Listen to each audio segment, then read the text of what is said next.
When we won the Meredith March, and the medical committee helped sponsor that march, we would meet at the Lorraine Motel to talk about what we're going to do the next day, what press conferences we were going to hold, all that kind of business. And it was interesting. King would sit there most of the time and let everybody else talk. And he would like listen, and he might turn to one of my nurses and say, well, what do you think? She said, well, she wasn't going to spout this anything. And then we would go on like that, and then King would kind of wrap it up. He would say, well, some of you seem to feel it this way, and some of you seem to feel that way, and in terms of our goals and what we need to do tomorrow, I think maybe we did this, that the best way to go would be to do this and do that. Now, and then people kind of end up saying, oh, yeah. He was very good at that. But I saw him get in trouble with it once in almost a fight with Stokely Carmichael. The NAACP would not support the Meredith March, right? They would not give money. They would not put him. When we got all the way from like Memphis down to Jackson, where we're going to hold a rally now, after marching for 2.5 weeks, on the state capitol steps, the NAACP suddenly appears. And once one of their leaders, I think it may have been Medgar Evers or one of them, to address the rally, Stokely Carmichael said, hell no.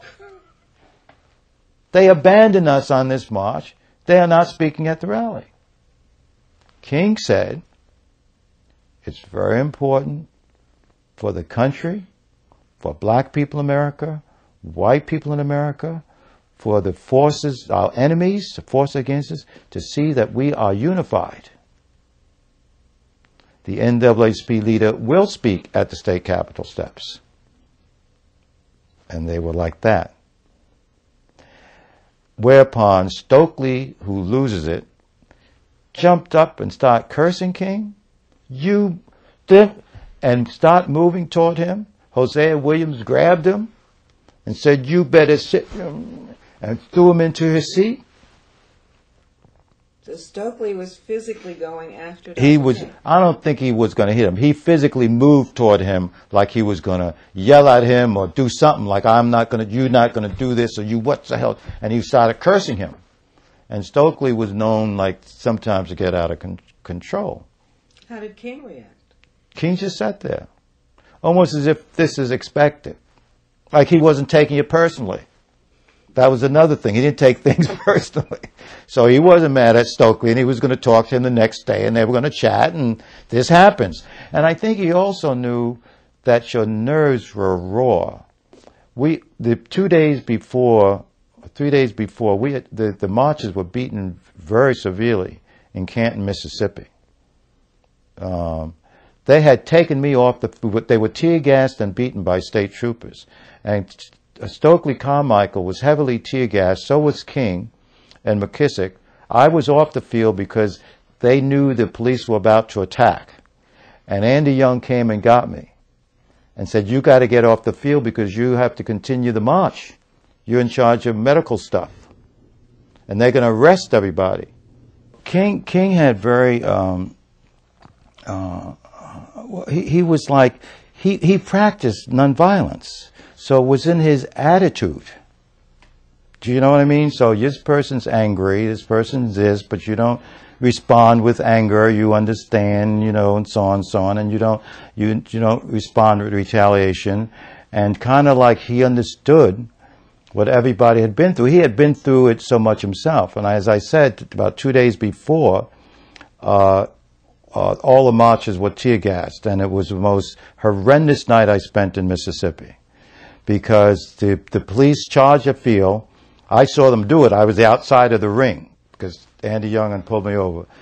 And they shot the tear gas canisters. Now, on this field, it was on a school ground, there was a big rally with women, old people, children, babies, right?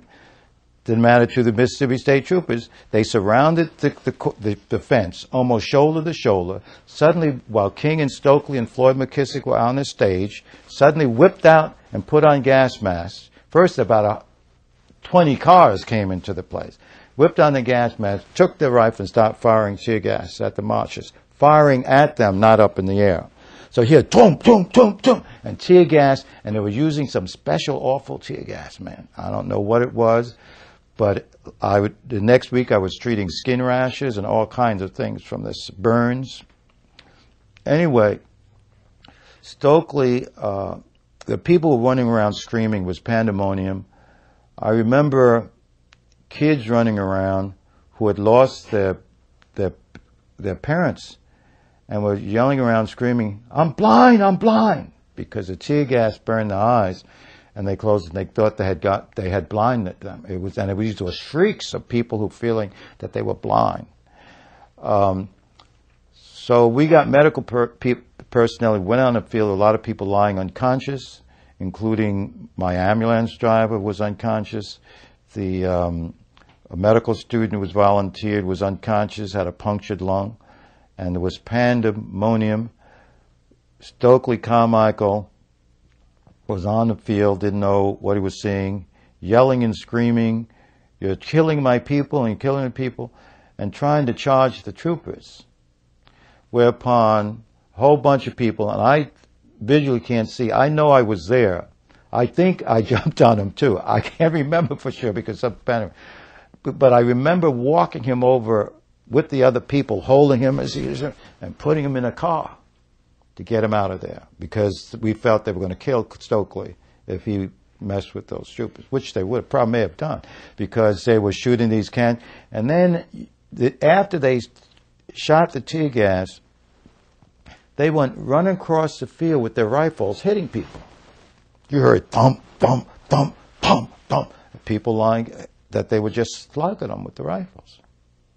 So the whole night, I put in a emergency call to all the black doctors in Jackson.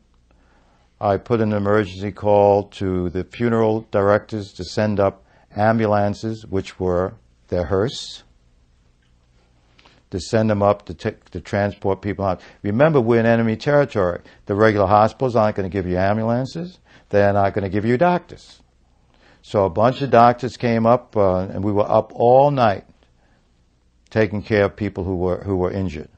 And then the whole next week and transporting people to the hospital.